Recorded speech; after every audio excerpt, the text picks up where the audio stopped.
మొదటి దినవృత్తాంతములు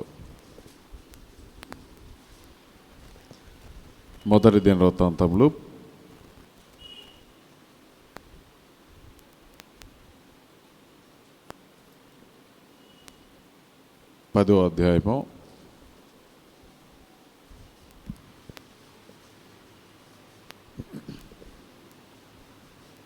1 నుంచి కొన్ని వచనాలు చదువుకుందాం. ఆ 14 వచనాలు మీకు క్లుప్తంగా చెప్పి నేను ముగిస్తాను. రెహబామునకు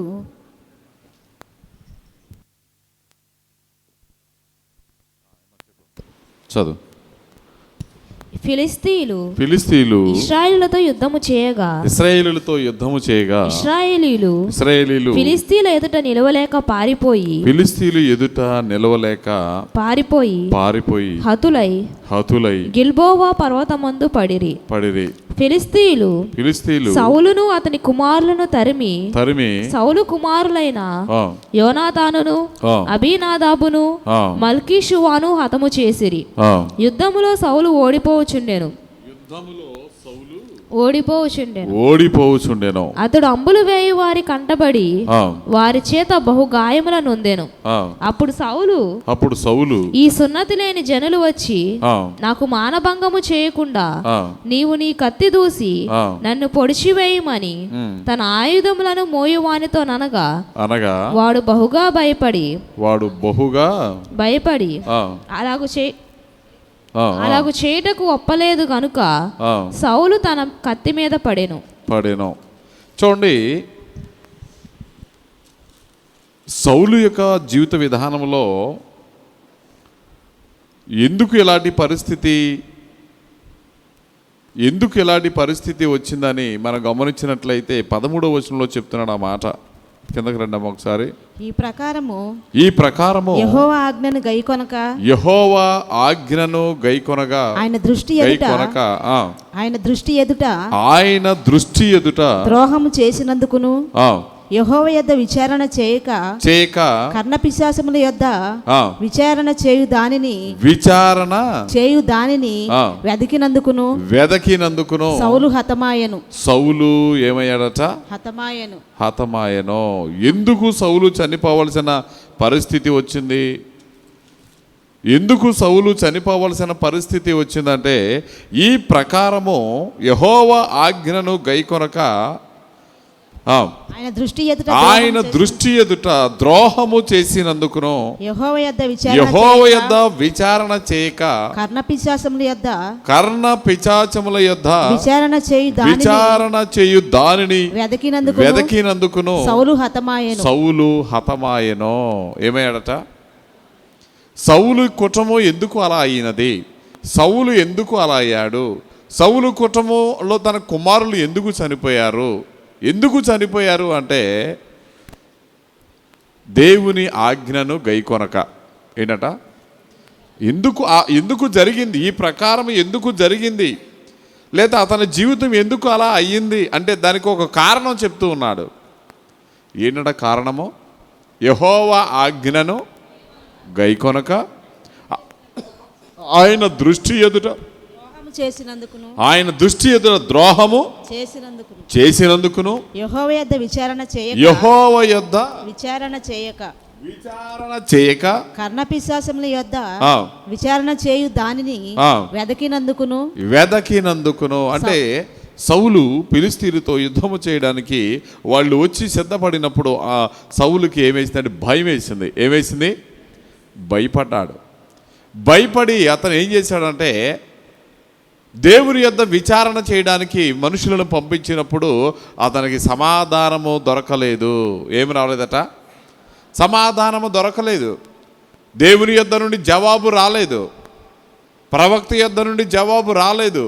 అప్పుడు ఏం చేశాడంటే నాకు సమాధానము కావాలి, జవాబు కావాలి, ఈ యుద్ధంలోకి నేను వెళ్ళాలా వద్దా, నాకు జయం వస్తుందా అపజయం వస్తుందా అనే భయము చేత అతడు దేవుని యొద్ద విచారణ చేయడం ఆలస్యమైందట. జవాబు రావడము ఆలస్యమైనది అని రాయబడింది మరొక చోట. ఏమైందట? జవాబు దేవుని యొద్ద నుంచి సమాధానం రావడం ఆలస్యమయ్యేసరికి తనలో కలవరము కంగారు పడిపోయి అప్పుడు అతను పనివారితో చెప్పాడు, మీరు వెళ్ళి అర్జెంటుగా మనకు ఒక ఎవరు చెప్పేవాళ్ళు కావాలి? జాతకం చెప్పేవాళ్ళు, సోది చెప్పేవాళ్ళు, సగినం చెప్పేవాళ్ళు, అలాంటి వారిని వెతకండి. అలాంటి వారందరినీ దేశంలో లేకుండా చేసింది ఎవరు? చెప్పండి త్వరగా. ఎవరు ఈ సోదిగాండ్రను కానీ, చేతబడులు కానీ, భూత వైద్యులను కానీ, కర్ణపిశాచములు కలిగిన వారిని కానీ దేశంలో ఉండకుండా వారందరినీ హతము చేసి చంపి దేశంలో దేవుని ఆరాధించాలని, దేవుని యొద్ద విచారణ చేయాలని ఆ యొక్క విధానము తీసుకొచ్చి వాళ్ళను దేశంలో లేకుండా చేసింది ఎవరైనా? సౌలే. మళ్ళీ సౌలు దేనినైతే విడిచాడో, దేనినైతే వద్దనుకున్నాడో, ఏదైతే చేయకూడదనుకున్నాడో మళ్ళీ వాళ్ళనే వెతకడము ప్రారంభించాడు. ఏదైతే ఇది నా జీవితంలో వద్దనుకున్నాడో అదే తనకు కావాలని వెతుకులాట ప్రారంభించాడు. అందుకే సౌలు యొక్క జీవితం అలాంటి పరిస్థితికి వచ్చింది. అప్పుడు అతను ఏం చెప్తున్నాడంటే 13వ వచనం ఒకసారి, ఈ ప్రకారము యెహోవా ఆజ్ఞను గైకొనక ఆయన దృష్టి ఎదుట ద్రోహము చేసినందుకును, యెహోవా యొద్ద విచారణ చేయక కర్ణపిశాచముల యొద్ద విచారణ చేయు దానిని వెదకినందుకును సౌలు హతమాయెను. చూడండి, చాలా సందర్భాల్లో మన యొక్క జీవిత విధానాలలో దేనిని వెదుగుతున్నామో, ఏంది మనము విడిచిపెట్టాము కదా, మనము దేవుని యందు విశ్వాసం కలిగి ఉన్నాము కదా, లేక దేవుని యొద్ద విచారణ చేయాలి కదా. దేవుని యొద్ద విచారణ చేసినప్పుడు ఒకవేళ సమాధానం రాకపోతే, మన పని జరగకపోతే, లేదా మనం అనుకున్న కార్యము జరగకపోతే మన రూట్ మార్చుకోవాలా, లేదా మన యాంగిల్ మార్చుకోవాలా, మన స్వభావాన్ని మార్చుకొని మరొక దారిలోకి వెళ్ళాలా, లేదా మనలో ఏదైనా లోపం ఉన్నదో, ఔదైతే ఉన్నదో దానిని పరిశీలన చేసి జవాబు వచ్చే వరకు ప్రార్థన చేయాలా? చెప్పాలమ్మా, ఏం చేయాలి? ఏమొచ్చే వరకు? ఎవరు ధనుని జవాబు వస్తుందా రాదా? వచ్చిందా? చాలామందికి వచ్చిందా రాలేదా? మరి ఆలస్యమైనప్పుడు ఏం చేయాలి?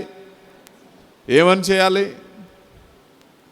జవాబు రాలేదు, అతడు సమస్యలో ఉన్నాడు, భయముతో ఉన్నాడు, వాళ్ళు యుద్ధానికి సిద్ధంగా ఉన్నారనే సంగతి తెలిసింది సౌలుకి. కాబట్టి ఆ సమయంలో అతను ఎలాంటి యొక్క భయముతో, ఆందోళనతో అతను ఏమన్నాడు అంటే, ఎవరినైనా వెతకండి అన్నాడు. సమాచారం చెప్పు దానిని వెతకండి.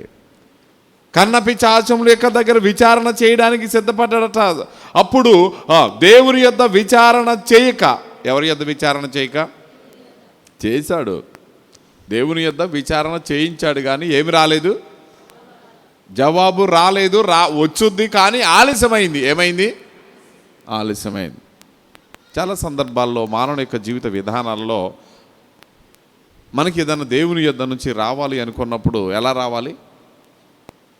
త్వరగా మనం అనుకున్నట్టుగా జరిగిపోవాలి. మనం అనుకున్నట్టుగా జరిగిపోతే దేవుడు మన ప్రార్థన విన్నాడు, దేవుడు కూడా ఉన్నాడు. మన ప్రార్థన కూడా దేవుడు విన్నాడు. మనం అనుకున్నట్టుగా జరగలేదు, జవాబు రాలేదు, దేవుడు ఉన్నాడా లేడా, మన ప్రార్థన విన్నాడా లేదా? ఇది క్వశ్చన్ మార్క్స్ అన్నమాట. ఈ రెండు సందేహమే.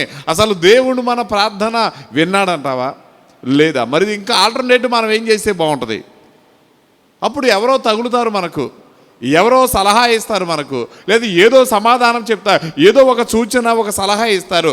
మరొక ఈ విధంలో వెళితే మీ పని అవుతుందేమో, లేక ఈ పని చేస్తే మీకు పరిష్కారం దొరుకుతుందేమో, లేదా ఎక్కడికి వెళితే మీకు పరిష్కారం దొరుకుతుందేమో అని చెప్తూ ఉంటారు వాళ్ళు. అప్పుడు మనసు ఏమనిపిస్తుంది? నిజమే కదా, ఇక్కడ మనకు సమాధానం రాలేదు కదా, అక్కడికి వెళ్తే సమాధానము వస్తుందేమో అంటాడు. ఎక్కడికి వెళ్ళినా సమాధానం రాదు. ఎక్కడికి వెళ్ళినా మనం సరిచేయబడకుండా, మనం యెరోబాము ఆ యొక్క తన భార్యను పంపించాడట ప్రవక్త యొద్దకు. ఏ వేషంలో? మారు వేషంలో. ఎందుకు పంపించాడంటే తన కుమారుడు బ్రతుకుతాడో చనిపోతాడో అని వారికి అర్థం కావడం లేదు. కాబట్టి ఆ విషయాన్ని ప్రవక్త అయితే చెప్పగలుగుతాడు, దేవుని వాక్కు ఏమయ్యన్నదో. మరి యెరోబాము భారీగా అక్కడికి వెళితే వారికి సమాధానం సరిగా రాదు. కాబట్టి ఏదో జనరల్గా ఒక సామాన్యమైన వ్యక్తిలాగా వెళితే సమాధానం మనకు దొరుకుతుందేమో అని వెళితే ఆయన సమాధానం ఎలా చెప్పాడు? మారువేషంలో వెళ్ళిన స్త్రీకి ఒక సామాన్యమైన స్త్రీగానే సమాధానం వచ్చిందా? యెరోబాము భారీగానే ఒరిజినల్గానే సమాధానం వచ్చిందా? చెప్పరండి అమ్మా. మనము వేషం మార్చుకున్నా కానీ ఆయన ఎలా ఉంటాడు? ఆయన రియల్గానే ఉంటాడు, రియాలిటీగానే ఉంటాడు. ఆయన మన వేషం మార్చుకున్నంత మాత్రం చేత ఆయన ఏమి తన పరిస్థితిని మన హృదయమును ఎరగని వాడేమీ కాదు. మన వేషం మార్చుకోవచ్చు ఒక్కొక్కసారి, మన గెటప్ మార్చుకోవచ్చు ఒక్కొక్కసారి. ఒక ఆయన నన్ను చూసి మొన్న ఏదో ఒక కార్యక్రమానికి వెళితే, తమ్ముడు నిన్ను నేను ఎప్పుడూ చూడలేదన్నాడు. ఎట్లాగంటే నేను వైట్ అండ్ వైట్ వేసాను, వైట్ ప్యాంట్ రాత్రి వేసుకున్నట్టుగా. రాత్రి మా మీటింగ్ మీరు అందరు రాలేదులే, అయ్యగారు వచ్చారు కానీ అయితే వైట్ అండ్ వైట్ వేస్తే ఆయన అన్నాడు, తమ్ముడు నిన్ను వైట్ అండ్ వైట్లో ఎప్పుడు చూడలేదు, నువ్వు ఈ బట్టలో కూడా వేస్తావా అన్నాడు. అదేంటయ్యా, ఎప్పుడన్నా రేరుగా వేస్తూ ఉంటాం, అప్పుడప్పుడు ఎక్కువ కలర్స్ అయితే వైట్ షర్ట్ వాడతాను, బ్లాక్ ప్యాంట్ వేస్తాను, ఏదైతే ఏ కలర్ అయితే ఆ కలర్ వేస్తాను. అంటే వైట్ అండ్ వైట్ వేస్తే ఎలాంటి ఫీలింగు చెప్పలేడమ్మా పాస్టర్ గారు. మరి నాకులాగా రంగు చొక్క అయ్యగారు కూడా ఎక్కువ శాతం వైట్ అండ్ వైట్ నాకు తగలేదు. ఎప్పుడన్నా వేస్తారేమో తెలియదు కానీ రేరుగా కలర్సే వాడతాం మేము సహజంగా. అది అయ్యగారులం కాదా? చెప్పరండమ్మా. అంటే అదొక గెటప్, అదొక సెటప్ అనమాట. మన సెటప్ మారిద్ది ఒక్కొక్కసారి. మన గెటప్ మార్చుకోండి. అయ్యగారు గెటప్ వేసుకున్నంత మాత్రాన, లేదా మీలో చాలామంది అమ్మగారులు గెటప్ వేసుకున్నంత మాత్రాన మన రియాలిటీ ఏంటో ఆయనకు తెలుసా తెలీదా? ఇక్కడ యెరోబాము భార్య ఏ గెటప్ వేసింది? రాణి గెటప్ తీసేసి ఒక సామాన్యమైన గెటప్ వేసింది. కానీ యాక్చువల్గా ఆమె రాణినే. కానీ ఏం మారింది చెప్పరేంటమ్మా? గెటప్ మారింది, సెటప్ మారి సింపుల్గా వెళ్ళింది. రాణిగా వెళ్తే రథము, గుర్రాలు, ఆ యొక్క ఉపపత్నులు, లేకపోతే అతనికి యొక్క సహకారులు, చెలికత్తెలు అందరూ వెనకాల ఉంటారు. ఎవరో రాలేదు, ఏదో అనామకురాల్లాగా వచ్చింది. గెటప్ లేకుండా, సెటప్ లేకుండా వచ్చింది. కానీ దేవుడు ఏమన్నాడు? ప్రవక్తతో ఏం చెప్పాడమ్మా? నీ యొద్దకు ఎవరు వస్తున్నారు? నీ యొద్దకు మీరందరూ ఏంటంటే ఈ రిఫరెన్స్లు తీసిన కానుంచి టైం చాలని మెలకుండా కూర్చొని ఉన్నారు. సర్లే పర్లేదులే. అయితే రాగానే ప్రవక్త ఏం చెప్పాడమ్మా? యెరోబాము భార్య నువ్వు లోపలికి. ఇంతలోనే ఆయనకి సమాచారం ఫలానా ఆమె వచ్చిందని ఎవరు చెప్పారు? ఏమి రాకముందే దేవుడు చెప్పాడు, నీ దగ్గరికి ఎవరు వస్తున్నారు? ఇప్పుడు వస్తూ ఉంది. కఠినమైన మాటలు ఆమెకు నువ్వు చెప్పు, ఈ విషయాన్ని నువ్వు ఆమెకు చెప్పు, కఠినమైన మాటలు చెప్పు అన్నాడు. మరి చెప్పాలా వద్దా? మీ అబ్బాయి చనిపోతాడు, నువ్వు ఇంటికి వెళ్ళేసరికి వాడు చచ్చిపోతాడని చెప్పాలా వద్దా? ఈయనేమో ఒక సామాన్యంగా ఒక ప్రవక్త, ఆయనేమో రాజు, ఊళ్ళో ఉండనిస్తాడా? చెప్పరేనమ్మా. ఆయనేమో అధికారి, రాజ్యాన్ని ఏలేవాడు. అలాంటి యొక్క వ్యక్తికి కఠినమైన వార్త. ఆ వ్యక్తి వెళ్ళి ఆ రాణి వెళ్ళి రాజుగారితో ప్రవక్త ఎలా చెప్పాడంటే బంధించిన ఆ యొక్క అధికారాలు వారికి ఉండవా? ఎలీషా గారిని బంధించలేదా? తీసుకెళ్తే ఆ యొక్క వారిని బంధించాలని వచ్చి వాళ్ళందరూ పట్టుకుంటే వాళ్ళందరూ గుడ్డితనము కలగలేదా? అంటే వారు బంధించగలిగిన యొక్క శక్తి సామర్థ్యాలు కలిగిన, అధికారం కలిగిన వారుగా ఉన్నారు. కానీ అధికారానికో ఇంకో దానికో భయపడలేదు. ఏలీ గారు యెజబెలు యొక్క బెదిరింపులకేమీ భయపడలేదు, ఉన్న విషయాన్ని చెప్పాడు. ఈ రోజుల్లో దేవుని సేవకులకి అలాంటి స్వేచ్ఛను మనుషులు ఇవ్వడం లేదు. ఏం చేయట్లేదమ్మా? ఎవరు ఇవ్వట్లేదు? మనుషులు. ఎందుకని? కఠినమైన మాట నీకు చెప్తే నువ్వు కఠినమయ్యేది కాక, నువ్వు పోయేది కాక 10 మందిని చెడగొడుతున్నాడు. తాను జడ్డ కోతి వనమంతా చెడగొట్టిందట. చాలామంది మనుషులను చెరిపేవారు ఉంటారు, హృదయాలను చెరిపేవారు ఉంటారు. బైబిల్లో ఒక మాట రాయబడింది, గుంట నక్కలను పట్టుకొనుడి అన్నాడు ఆయన. ఏ నక్కలు ఏం పాడు చేస్తున్నాయి అవి? ఏటో ద్రాక్ష తోటలను పాడు చేయు గుంట నక్కలను పట్టుకోనండి అన్నాడు. అవి ఏం చేస్తాయంటే ఈ గుంట నక్కలు చెప్పరేటమ్మా. ఎవరన్నా కనపడగానే గుంటలోకి నక్కుతాయి. మనుషులు కనపడకపోయేసరికి వచ్చేసి ఆ ద్రాక్ష పాదుల్లో ఆ వేర్లన్నీ మొదలన్నీ కొట్టేస్తూ ఉంటవి. ఏంట్రా బాగానే ఉంది కదా, ఆయక నిన్న బాగానే ఉంది ఈ ద్రాక్ష చెట్టు, మరి పూత మీద ఉంది, పిండి మీద ఉంది, పచ్చగా ఉంది, ఇప్పుడు చూస్తేనేమో వెండిపోయింది ఏంటా అని చూస్తే వాటిని ఏం తవ్వుతున్నాయట చెప్పలేనమ్మా. గుంట నక్కలు. చాలా చోట్ల ఉంటారు గుంట నక్కలు. సమాజంలో ఉంటారు గుంట నక్కలు, కుటుంబాల్లో ఉంటారు గుంట నక్కలు, సంఘంలో ఉంటారు గుంట నక్కలు, సహవాసాల్లో ఉంటారు గుంట నక్కలు, స్నేహితులు కొంతమంది ఉంటారు గుంట నక్కలు. ఇవి ఏం చేస్తూ ఉంటాయంటే ద్రాక్ష తోటలను పాడు చేస్తూ ఉంటాయి. మంచి ఆ యొక్క అభిమానమును దురాభిమానముగా మారుస్తూ ఉంటాయి ఈ గుంట నక్కలు. చూడండి పిల్లలు, అందుకొరకు ఇక్కడ దేవుని యొక్క వాక్యము సెలవిస్తున్న మాటను మనం గమనించినట్లయితే ఆయన చక్కని మాటను తెలియచేస్తున్నాడు. ఎందుకు సౌలుకు ఎలాంటి పరిస్థితి ఏర్పడినదయ్యా అంటే, సౌలుకి ఎందుకు ఎలాంటి పరిస్థితి ఏర్పడినదంటే, ఈ స్థితి నాకొద్దు అని చెప్పి తను తన యొక్క దేశమును పవిత్రపరిచాడు, ఇశ్రాయేలును పవిత్రపరిచాడు, ఇశ్రాయేలు దేశమును పవిత్రపరిచాడు. చివరకు అతడు అది నాకు కావాలని దాన్ని వెతుక్కుంటూ ఉన్నాడు. అంటే తన అవిధేయతను సరి చేసుకోవాల్సిన దానికి బదులుగా, తన్ను తాను దిద్దుకోవాల్సిన దానికి బదులుగా, తన్ను తాను పశ్చాత్తాపడాల్సిన దానికి బదులుగా, తన తప్పును తాను ఒప్పుకొని దేవుని సన్నిధిలో సమాధానం వచ్చే వరకు ప్రార్థించాల్సిన దానికి బదులుగా అతను చేసిన పని ఏమిటయ్యా అంటే కర్ణపిశాచుల యొద్ద విచారణ చేశాడు. చేయొచ్చా చెప్పరేంటండి? నీ దేవుడా యెహోవా నేను తప్ప నీకొక మరొక ఏం చేయకూడదు, పైన ఆకాశం అందే కానీ, భూమి మీదనే కానీ, భూమి కిందే కానీ, ఎక్కడైనా కానీ ఎవరు ఉండకూడదు. ఎవరు నీకు ఏ రూపము కానీ, ఏ ఆకారము కానీ, సూర్యుడు కానీ, చంద్రుడు కానీ, నక్షత్రములు కానీ ఏది నీకు దేవుడిగా నీవు చేసుకొనకూడదు అంటే, చూడండి పిల్లరా, దేనిని నీవు ఆరాధించకూడదు అంటే, ఈ సౌలు దేవుని యొద్ద విచారణ చేయడం మానేసి దేవుని యొక్క చిత్తమును ఎరిగిన వాడయ్యుండి, దేవుని ఎరిగిన వాడయ్యుండి, దేవుని ఆత్మను కలిగిన వాడయ్యుండి, దేవుని చేత ఏర్పాటు చేయబడిన వాడయ్యుండి ఎలా నడిపించబడుతున్నాడంటే దురాత్మ చేత నడిపించబడుతున్నవాడిగా ఉన్నాడు. దురాత్మ ప్రభావం చేత నడిపించబడుతున్నవాడిగా ఉన్నాడు. ఈ దినాల్లో అనేక మంది దేవుని ఎరిగిన వారుగా ఉంటారు. వాళ్ళ నడిపింపంతా దురాత్మ నడిపింపే. వాళ్ళ క్రియలన్నీ దురాత్మ క్రియలే, వారి మాటలన్నీ దురాత్మ యొక్క మాటలే, వారి చూపులన్నీ దురాత్మ యొక్క చూపులే, వారి యొక్క ఆలోచనలన్నీ దురాత్మ యొక్క ఆలోచనలే. సౌలు ఆ ఏర్పరచబడిన వాడిగా ఉన్నప్పటికీ కూడా ఆయన దేవుని యొక్క ఆత్మను పోగొట్టుకొని అతడు దురాత్మ కలిగిన వాడిగా ఉండి ఏ చూపు చూశాడట దావీదు అంక? ఏ చూపు చూశాడు? విషపు చూసు. ఎన్నో రోజులు ఉండదండి. మనందరం మనుషులమే. ఆ దేవుడు ఆకాశమందు ఉన్నాడు, మనం ఎక్కడున్నాం? చదవండి, ఆ మాట చదవండి. సరే, ఇప్పుడైనా ఆ మాట చదవండి. దేవుడు ఎక్కడున్నాడు, మనం ఎక్కడున్నాం? ఎక్కడుందా మాట? కీర్తనలా చదువమ్మా. సరే, మనము భూమి కింద ఉన్నాం అనేది చదువు. మనం భూమి మీద ఉన్నామనేది చదువు. ప్రసంగిలో ఉంటుంది. మీరు బాగా గొప్పలా ఉన్నారు మీరు అందరూ.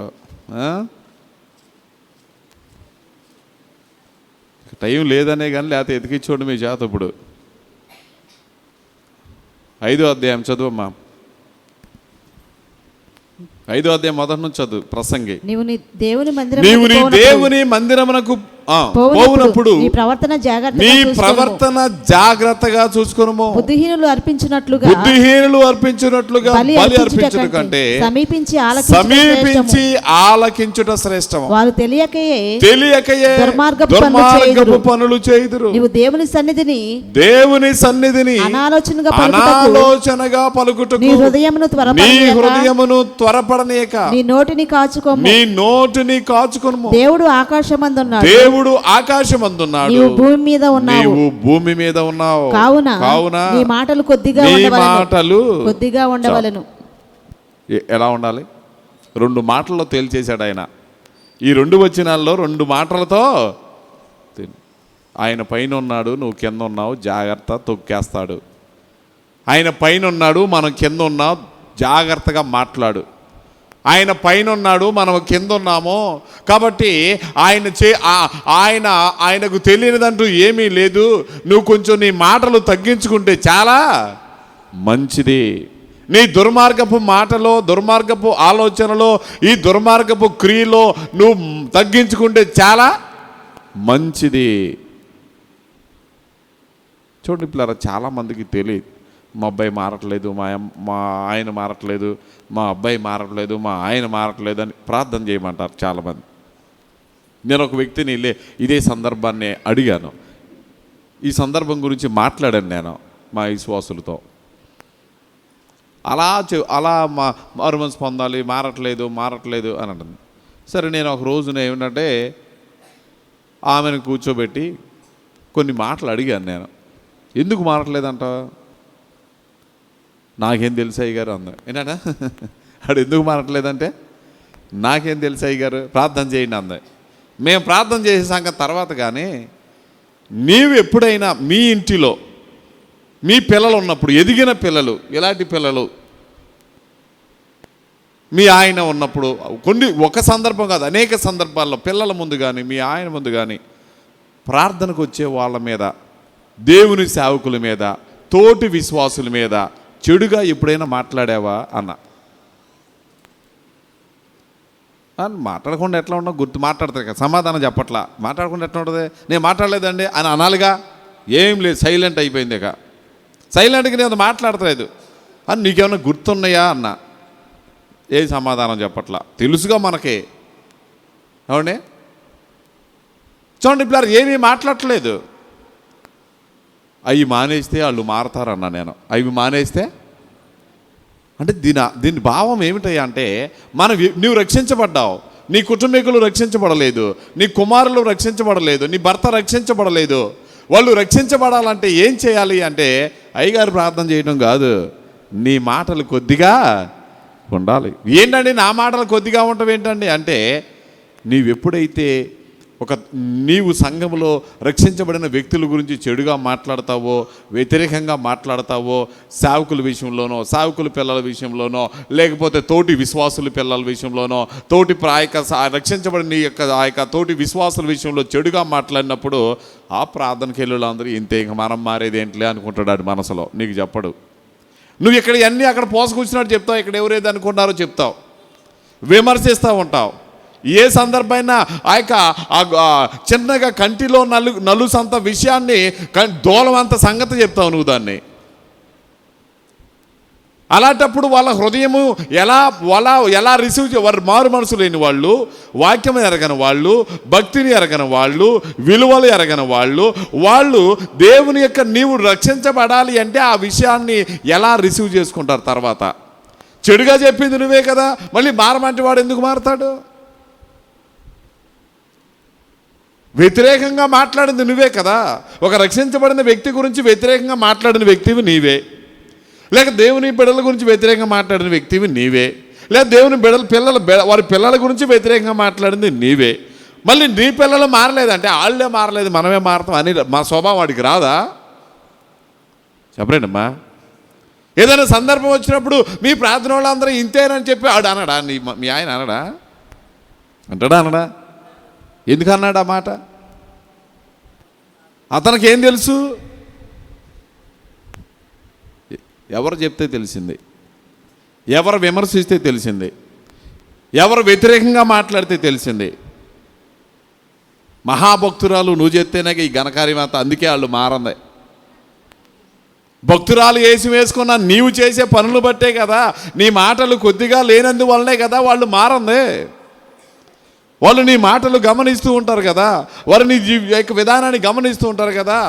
వచ్చి నువ్వు అన్ని సంగతులు తెలుసుకుంటావు, రాకుండా వాళ్ళు అన్ని సంగతులు చెప్తావు కదా. నువ్వు వెళ్ళి చెడుగా చెప్తావు, నువ్వు మంచిని కూడా ఎలా చెప్తావు? వాళ్ళు ఎలా రిసీవ్ చేసుకుంటారు? మాకు ఒక విశ్వాసం ఉంది. ఇంకొక విశ్వాసం గురించి చెప్తాను నేను. ఈ మాటలు నేను మాట్లాడిన తర్వాత ఇక ఆమె ఏమి తిరిగి నాకు సమాధానము చెప్పలేదు. ఇది మానిన తర్వాత వాళ్ళు మారతారని చెప్పాను నేను. ఇక ఆమె ఏమంటే మెనకుండా ప్రార్థన చేశాను, వెళ్ళిపోయింది. ఇంకొక విశ్వాసం గురించి చెప్తాను, నేను ముగిస్తాను. ఆమె కొన్నిసార్లు ఏదో ఒక సందర్భం జరిగితే ఎవరినో నేను గట్టిగా మాట్లాడితే మీ అయ్యగారు ఎట్లా అన్నాడంట వాళ్ళని అని చెప్పి వాళ్ళ అమ్మని అన్నాడు వెళ్ళి. జరిగిన సంగతి చెప్తాను, నేను జోకులు చెప్పను. జోకులు లేకపోతే నా కథలో అలవాటు ఉండదు నాకు. వాళ్ళ అబ్బాయి వెళ్ళి వాళ్ళ అమ్మని అన్నాడట, పలానా వ్యక్తిని అయ్యగారు ఎట్లా అన్నారట, గట్టిగా మాట్లాడట, అయ్యగారు ఎట్టైనా మాట్లాడేది, అసలు అయ్యగారు మాట్లాడే పద్ధతి ఇదేనా అని ఆ ఒక్క కుర్రోడు వెళ్ళి వాళ్ళ అమ్మని అడిగాడు. ఇంటికి వెళ్ళి ప్రార్థనకు వస్తుంది వాళ్ళ అమ్మ, మన దగ్గరికి విశ్వాసీర్వాడు.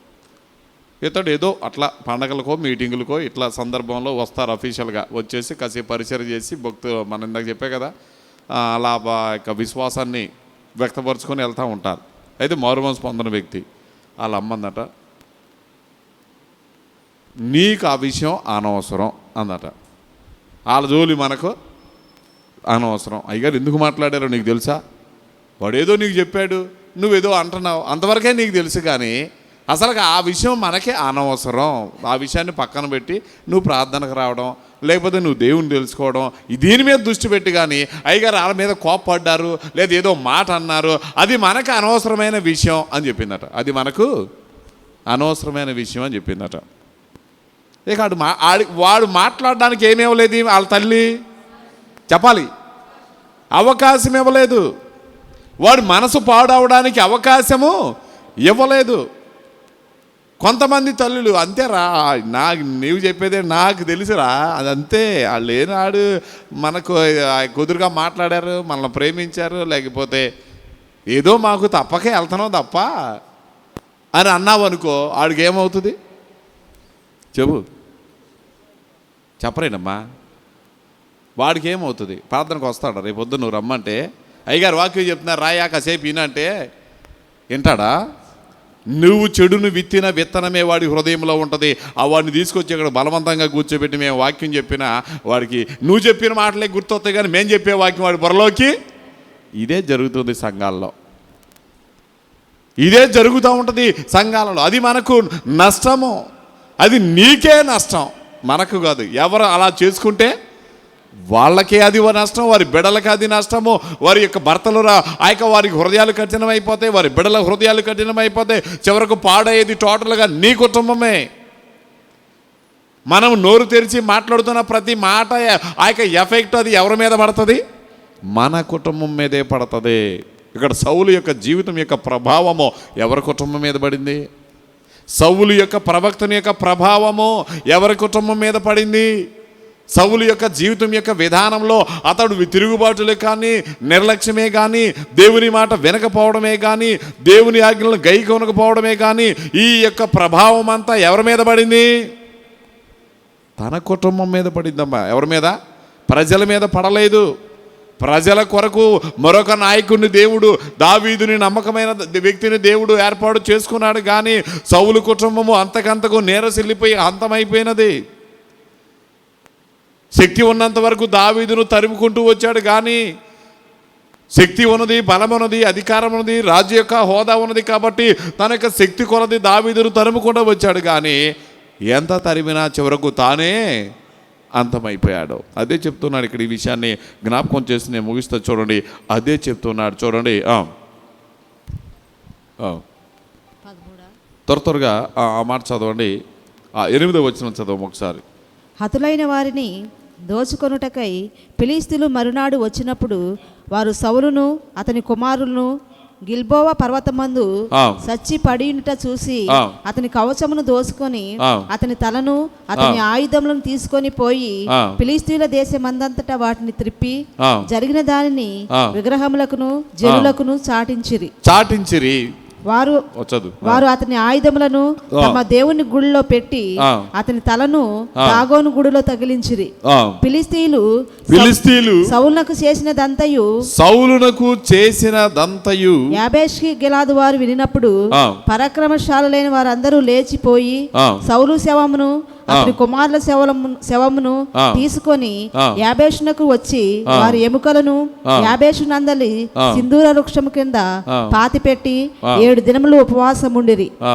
ఈ ప్రకారము యెహోవా ఆజ్ఞను గైకొనక యెహోవా ఆజ్ఞను గైకొనక ఆయన దృష్టి ఎదుట ద్రోహము చేసినందుకును యెహోవా యొద్ద విచారణ చేయక కర్ణపిశాచముల యొద్ద విచారణ చేయు దానిని వెదకినందుకు సౌలు ఎందుకు చనిపోయాడో చెప్తున్నాడు ఇక్కడ. సౌలు కుటుంబం ఎందుకు హతమైపోయినదో చెప్తున్నాడు ఇక్కడ. దానికి గల కారణము ఒకటే ఒక కారణంలో తేల్చాడైన దేవుని యొక్క ఆజ్ఞ, యెహోవా ఆజ్ఞ గైకొనకపోవడము, ఆయన దృష్టి ఎదుట ద్రోహము చేయడము, యెహోవా యొద్ద విచారణ చేయక కర్ణపిశాచముల యొద్ద విచారణ చేయదాన్ని వెతికినందుకును సౌలు హతమాయెను. కాబట్టి పిల్లరా, అతని యొక్క జీవిత చరిత్ర చాలా ఉంది. కానీ చివరిగా కంక్లూజన్ ఏమి ఇచ్చాడయ్యా అంటే దేవుని మాట వినలేదు. ఏం చేయలేదు? దేవుని మాట వినలేదు, దేవుని ఆజ్ఞలను గైకొనలేదు. మరి ఎవరి ఆజ్ఞలను గైకొన్నాడట? బ్రతికినంత కాలము, రాజుగా ఆయన పరిపాలించినంత కాలము ఎవరి ఆజ్ఞలను అనుసరించాడు? తన మాటే ఏంటో శాసనం అంట. ఏంటంటే తన మాటే ఇక ఆయన ఆజ్ఞ ఆయన మాట ఆయనే. ఎవరు చెప్పినా వినడు. ప్రవక్త చెప్పినా, దేవుడు చెప్పినా వినడు. దేవుడు ఎవరి ద్వారా చెప్పిస్తూ ఉన్నాడు? రాజులకి అందరికీ ఎవరి ద్వారా చెప్పించాడు దేవుడు? ప్రవక్తల ద్వారా. యుద్ధానికి వెళ్ళాలా వద్దా? యుద్ధము చేయాలా వద్దా? ఇప్పుడు ఎలా ఉండాలి? మనుషులకు ఏమి చెప్పాలి? పరిపాలన ఎలా చేయాలి? ఏ సందర్భంలోనైనా ప్రవక్తలు ఆ యొక్క రాజులను కూడా ప్రవక్తలే పరిపాలించారని చెప్పాలి. ఒక రకంగా రాజు ప్రజలను పరిపాలిస్తే రాజులను దేవుడు పరిపాలించాడు. ఎవరి ద్వారా? ప్రవక్తల ద్వారా. ఇప్పుడు రాజు గొప్పవాడా ప్రవక్త గొప్పవాడా? చెప్పరేడమ్మా. ప్రవక్త గొప్పవాడా రాజు గొప్పవాడా?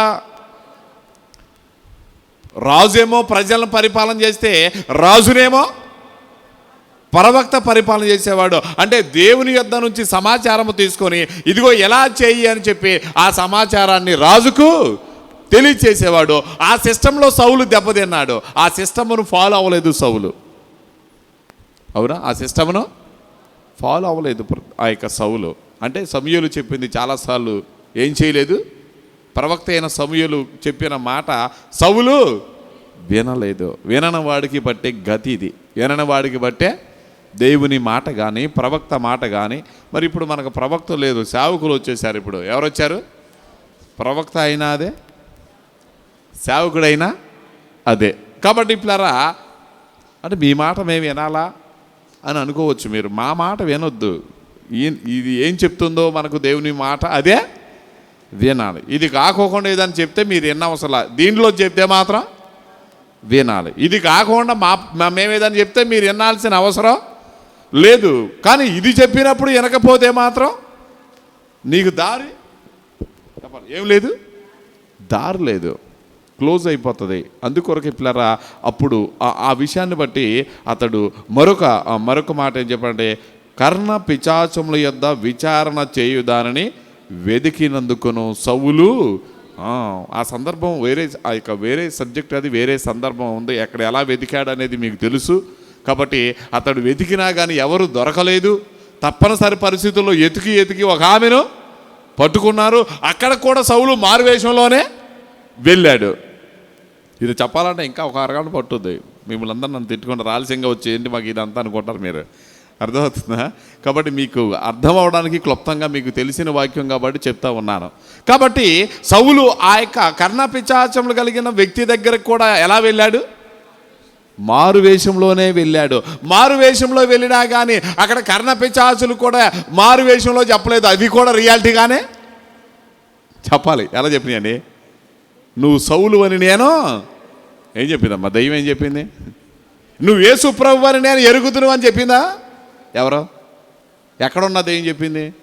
ఏ ప్రాంతంలో? గెరాసీనుల ప్రాంతంలో ఉన్న దెయ్యాలు. ఎన్ని దెయ్యాలు?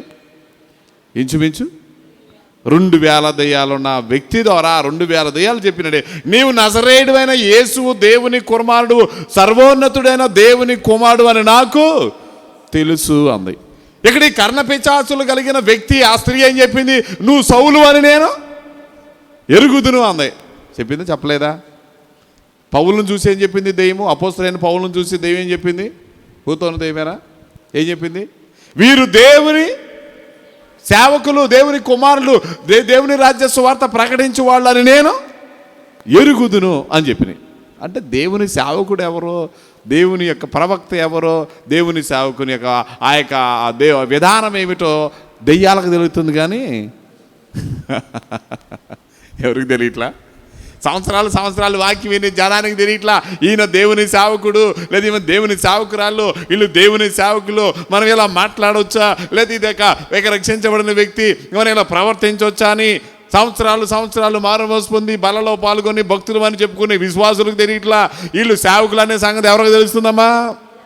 దెయ్యాలకు తెలుస్తుంది. ఎవరు బెటర్ మన మీద? విశ్వాసుల మీద? పిశాసులు బెటర్, దెయ్యాలు కాదు. విశ్వాసుల మీద కర్ణ పిశాసులు. ఏ పిశాసులు అంట? కర్ణ పిశాసులకు తెలిసిన విలువ చెప్పరేటమ్మా?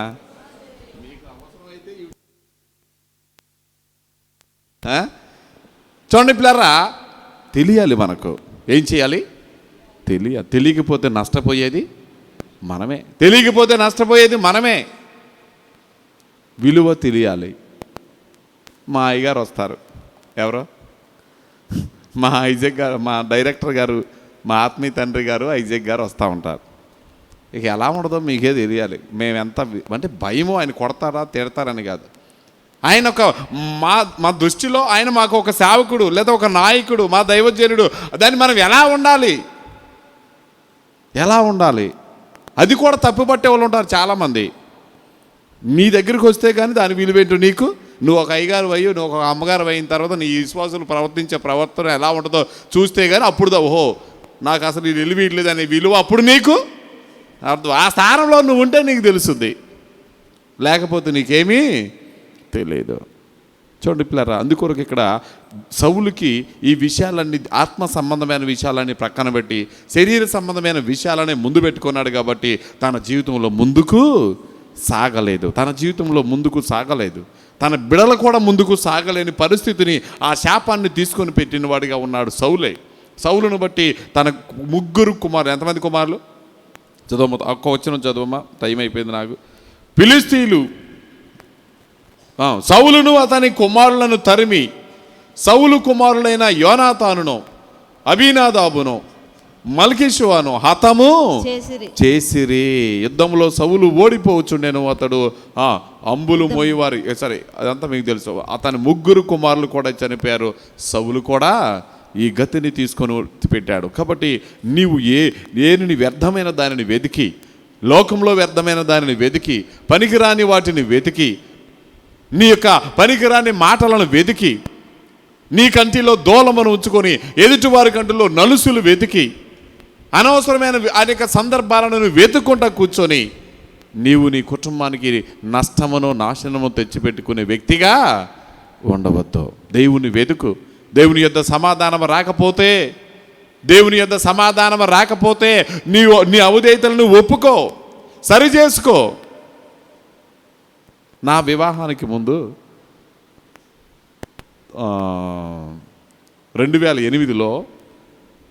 2008లో నాకు పెద్ద సమస్య వచ్చి పడితే అయ్యగారికి కూడా చెప్పాను. నేను వచ్చేప్పుడు ఇట్లా జరిగిందండి, ఇట్లా జరుగుతుందండి, ఇలాంటి ప్రాబ్లం వచ్చిందని అని చెప్పాను. చెప్తే జనాలందరూ ఉఫ్ఫాన్ని చెప్పలేడమ్మా, ఉప్పు అంటున్నారు. ఇక ఉప్పు అంటే పొయ్యి మండుద్ది ఆరిపోద్దా? ఉప్పు అంటే పొయ్యి మండుద్ది ఆరిపోద్దా? అట్ట మండుతుంటే ఒక ఆయన ప్రార్థన చేశాడు నా కోసం. ఒక ఆయన ప్రార్థన నాకు చెప్పాడు. ఆ వ్యక్తి నా కోసం ఒక ఆయన ప్రార్థన చేశాడట. ప్రభువా అని, ప్రభువా ఏంటో నాకు ఈ సంగతి నాకు తెలియచేయి ప్రభువా, ప్రభు అంటే ఆయనకు తెలియచేశాడట. చూసారు పిల్లరా, ఆయన తెలుసుకున్నాడు. ఆయన తెలుసుకొని ఇది అబద్ధమని తెలుసుకొని ఆయన ఏం చేశాడయ్యా అంటే నా దగ్గరికి వచ్చి నేను ఇలా ప్రార్థన చేశానండి, దేవుడు నాకు ఇలా చూపించాడండి అని చెప్పి అన్నాడు. అర్థమైందా? మనకుందా అనుభవం? మీకుందా అనుభవం? ఉందా? ప్రార్థన చేసే అనుభవం ఉందా? ఊదే అనుభవం ఉందా? ఏంటో ఉప్పును ఊదటమేనా? ప్రార్థన చేసే అనుభవం ఉందా?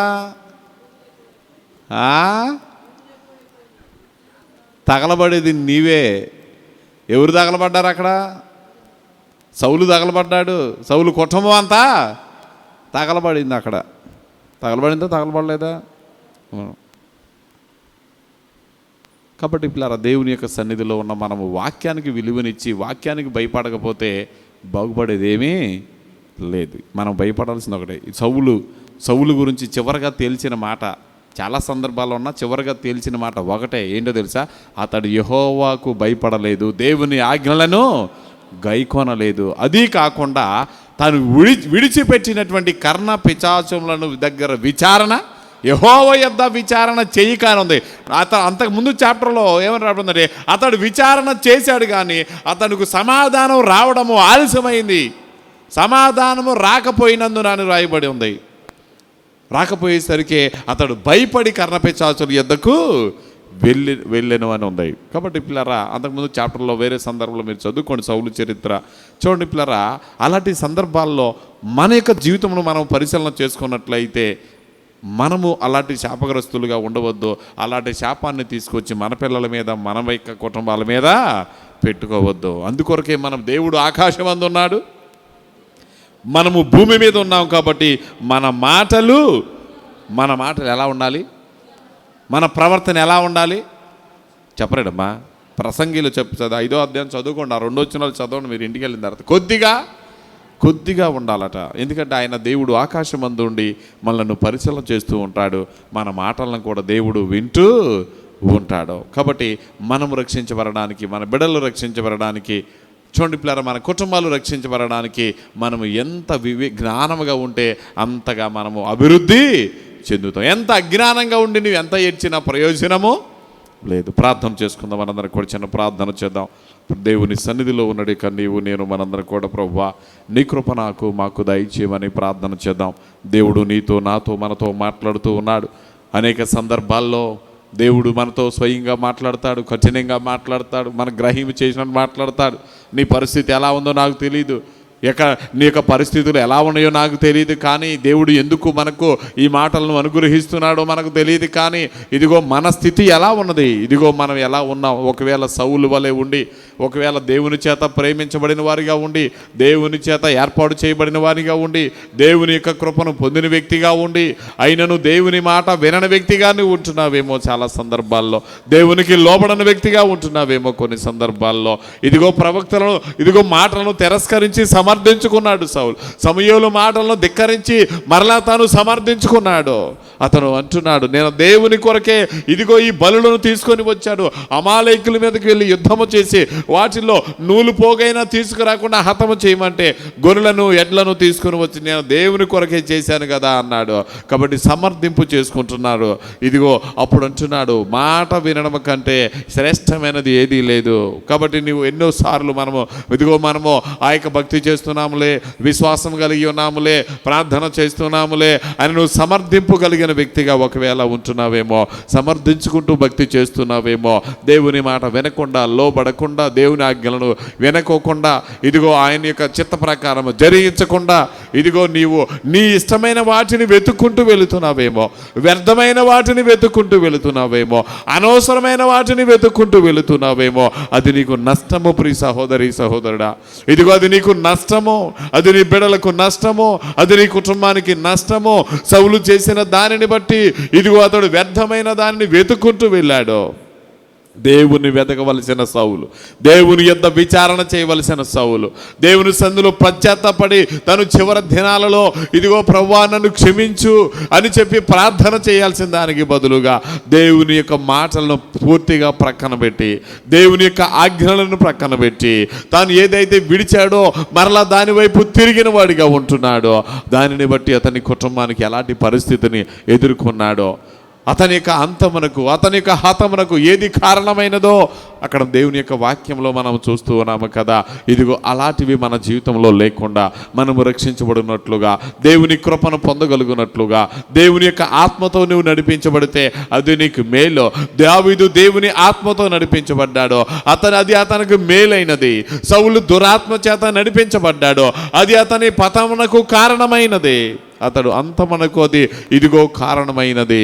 కాబట్టి ఏ ఆత్మచేత నువ్వు నడిపించబడుతున్నావు, ఏ ఆత్మచేత నీవు నడిపించబడుతున్న వ్యక్తిగా కనబడుతున్నావు. కాబట్టి ప్రభు సన్నిధిలో ఉన్న ప్రియ సహోదరి సహోదరుడా, ఈ దినము దేవుని మాటలు వింటున్న నీవు నేను ఇదిగో మన హృదయములను మనము సరి చేసుకొని ప్రార్థన చేసుకుందామా?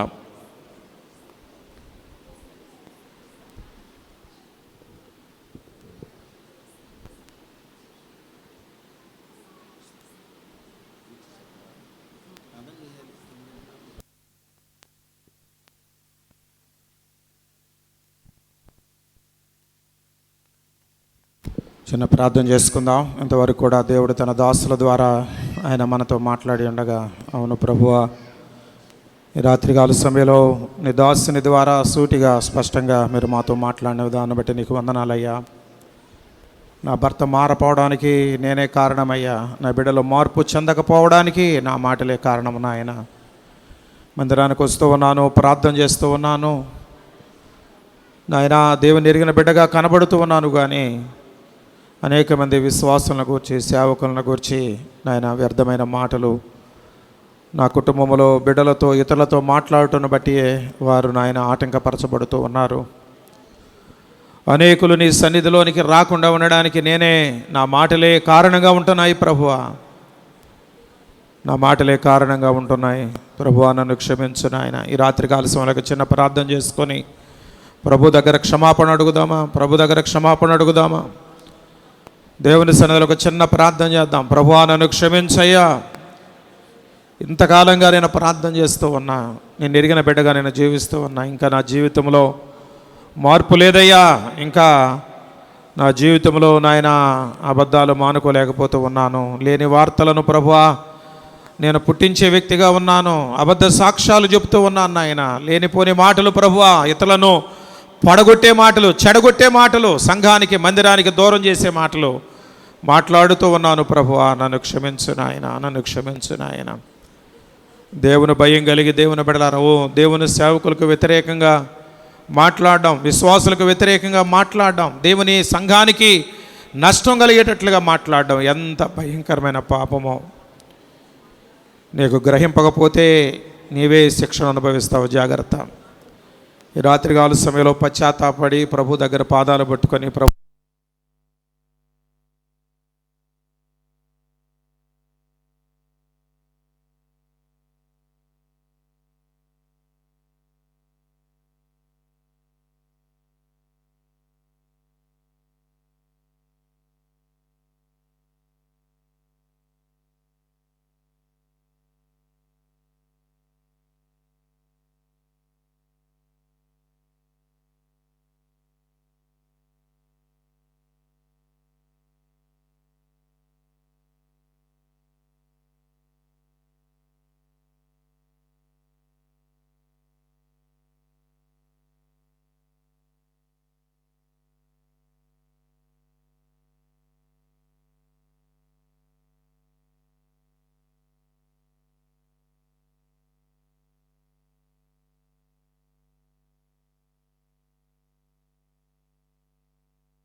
దేవుని సేవకులు కాదు, దేవుడు చూసుకుంటాడంతే.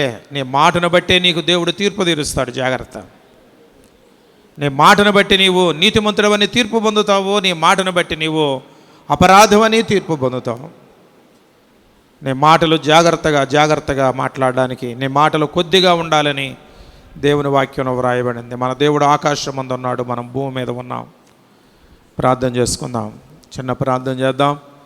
మరి ముందుగా ప్రతిదినం మనం చేసినట్లుగానే ప్రార్థన అంశాలు ఎక్కడున్న బిడ్డలు చదువుతారు, వాటి గురించి క్లుప్తంగా ప్రార్థన చేయండి. ఇంకొక 15